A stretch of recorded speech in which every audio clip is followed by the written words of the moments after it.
नमस्कार। स्वच्छ के डिजिटल प्लेटफॉर्म पर आपका स्वागत है। बिहार के लाल और भारत माता के महान सपूत देश डॉक्टर राजेंद्र प्रसाद की आज जयंती है। इनकी जयंती के माध्यम से हम एक विमर्श करना चाहते हैं। जयंती के अवसर पर कृतज्ञ राष्ट्र उनके प्रति श्रद्धांजलि अर्पित कर रहा है, लेकिन बिहार के लोगों को आज भी मलाल है कि बिहार के इस लाल को उनके विराट व्यक्तित्व के अनुकूल सम्मान नहीं मिल सका। ऐसा क्यों हुआ? उनको सम्मान देने की राह में कौन अड़ंगा लगा रहा था? सरदार पटेल की तरह ही राजेंद्र बाबू के कृतित्व व व्यक्तित्व को भारत के लोगों की नजरों से ओझल करने का प्रयास क्यों किया गया? ऐसे प्रश्नों के उत्तर बिहार सहित पूरे भारत के लोग जानना चाहते हैं।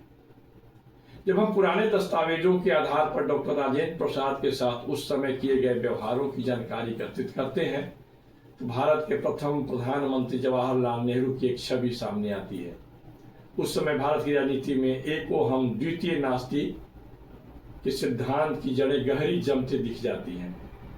आजादी की लड़ाई से लेकर भारत सरकार के गठन तक भारत के सबसे बड़े जननेता सरदार वल्लभ भाई पटेल और डॉक्टर राजेंद्र प्रसाद की अनैतिक उपेक्षा के दर्जनों ऐसे दस्तावेज उपलब्ध हैं जो आज तक बहुत ज्यादा चर्चा में नहीं है। 28 फरवरी 1963 ईस्वी की काली रात भारत के प्रथम राष्ट्रपति डॉक्टर राजेंद्र प्रसाद का निधन पटना स्थित सदातक आश्रम में हो गया था। 2 बार राष्ट्रपति पद की जिम्मेदारी निभाने के बाद राजेंद्र बाबू सदाकत आश्रम में स्थित एक छोटे से मकान में रहने लगे थे। वह मकान उनके स्वास्थ्य के अनुकूल नहीं था, लेकिन स्वतंत्रता संग्राम से जुड़ी अपने स्मृतियों के कारण उन्होंने अपने प्रारंभिक कर्मस्थली को ही शेष जीवन बिताने के लिए चुना था। वो तपस्वी थे, तपस्वी की तरह उनका जीवन था। उस समय सर्वपल्ली डॉक्टर राधाकृष्णन भारत के राष्ट्रपति थे। राजेंद्र बाबू के निधन का समाचार जब दिल्ली पहुंचा तो प्रधानमंत्री जवाहरलाल नेहरू ने राष्ट्रपति राधाकृष्णन को सुझाव दिया कि वे पूर्व राष्ट्रपति के दाह संस्कार कार्यक्रम में न जाएं, क्योंकि इससे गलत परंपरा की शुरुआत हो जाएगी। किस प्रकार की गलत परंपरा की शुरुआत होगी, ये इसका उत्तर नेहरू दे नहीं सके, लेकिन ऐसा उन्होंने सुझाव दिया।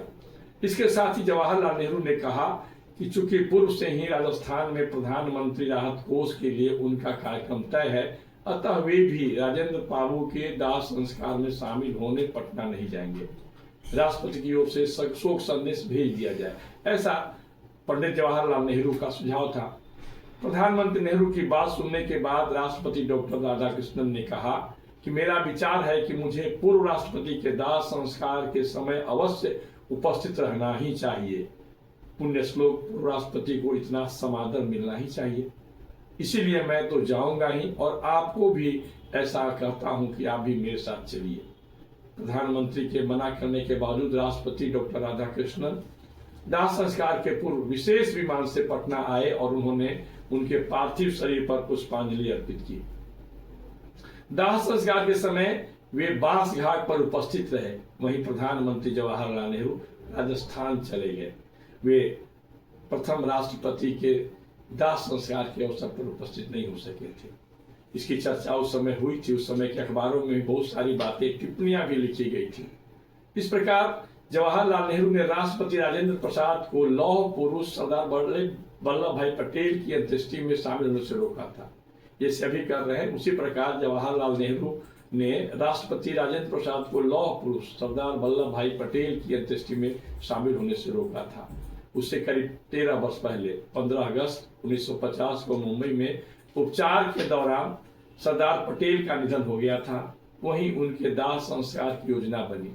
प्रधानमंत्री की मनाही के बावजूद राजेंद्र बाबू सरदार पटेल की अंत्येष्टि में शामिल होने मुंबई गए थे। इस प्रकार उन्हें भारतीय संस्कृति की परंपरा को मानते हुए अपने वर्षों पुराने मित्र की अंत्येष्टि में शामिल हुए। इतना ही नहीं, प्रधानमंत्री नेहरू ने अपने मंत्रिमंडल के सदस्यों व सचिवों को भी मना कर दिया था कि वे सरदार पटेल की अंत्येष्टि में शामिल होने मुंबई नहीं जाएं। लेकिन उनके मना करने के बावजूद गाडगिल, श्री सत्यनारायण सिंह और गोविंद वल्लभ पंत जैसे कई मंत्री थे उनकी अंत्येष्टि में शामिल हुए। आजादी के बाद भारत के स्वतंत्र रियासतों को भारत में विलय कराने वाले सरदार पटेल को भी भारत के लोगों की नजरों से ओझल करने का यह प्रयास था। यह प्रयास किया गया, लेकिन गुजरात के लाल और प्रधानमंत्री नरेंद्र मोदी के प्रयास से सरदार वल्लभ भाई पटेल भारत ही नहीं बल्कि पूरे विश्व के लोगों को आकर्षित करने लगे हैं। स्टैच्यू ऑफ यूनिटी, आप जानते ही हैं स्टैच्यू ऑफ यूनिटी जो सरदार पटेल की विश्व की सबसे बड़ी प्रतिमा है, उसके माध्यम से सरदार पटेल का विराट व्यक्तित्व से संपूर्ण विश्व आज अवगत हो रहा है। वहाँ उनके संग्रहालय भी है, वहाँ उनसे जुड़े हुए जो विचार जो है उसके विमर्श के केंद्र भी हैं, रिसर्च का सेंटर भी है। भारत के प्रथम राष्ट्रपति राजनीति के अजात शत्रु और गांधीवाद के सही अर्थों में अपने आचरण में उतारने वाले थे। डॉक्टर राजेंद्र प्रसाद को क्यों सरदार पटेल जैसा ही सम्मान नहीं मिलना चाहिए, ये हमें सोचना चाहिए। दुर्गादास की पुस्तक India from Curzon to Nehru एवं के मुंशी की पुस्तक पिलग्रिम टू फ्रीडम में प्रथम प्रधानमंत्री जवाहरलाल नेहरू और प्रथम राष्ट्रपति डॉक्टर राजेंद्र प्रसाद के बीच किसी मुद्दे पर हुए पत्र व्यवहार और वैचारिक भिन्नता का विस्तार से वर्णन मिलता है। सरदार पटेल ने जब सोमनाथ मंदिर के पुनरुद्धार की पहल शुरू की तब जवाहरलाल नेहरू ने उसका खुला विरोध शुरू कर दिया था। उसमें राजेंद्र बाबू सरदार पटेल के साथ खड़े हो गए थे। सरदार पटेल के निधन के बाद जब सोमनाथ मंदिर के उद्घाटन का कार्यक्रम बना तब नेहरू ने राजेंद्र बाबू को उस उद्घाटन कार्यक्रम में जाने और पूजन करने से रोकने का प्रयास किया था, लेकिन राष्ट्रपति राजेंद्र बाबू उस कार्यक्रम में न केवल शामिल हुए बल्कि एक सनातनी की तरह कर्मकांड भी किया। इसके बाद नेहरू और राजेंद्र बाबू के बीच दूरी और बढ़ती चली गई। श्री नेहरू राजेंद्र बाबू जो है वो राजेंद्र बाबू को दूसरी बार राष्ट्रपति नहीं बनना देना चाहते थे, लेकिन इसके बावजूद वे दूसरी बार राष्ट्रपति बने। मृत्यु के बाद वे कुछ ऐसा करना चाहते थे कि राजेंद्र बाबू जन स्मृति से ओझल हो जाए।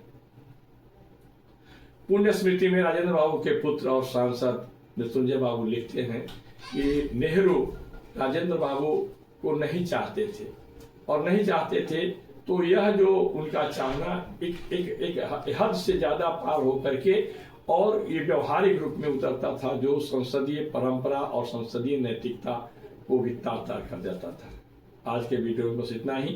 राजेंद्र बाबू से संबंधित दूसरे वीडियो के साथ हम फिर आपके सामने आएंगे। नमस्कार।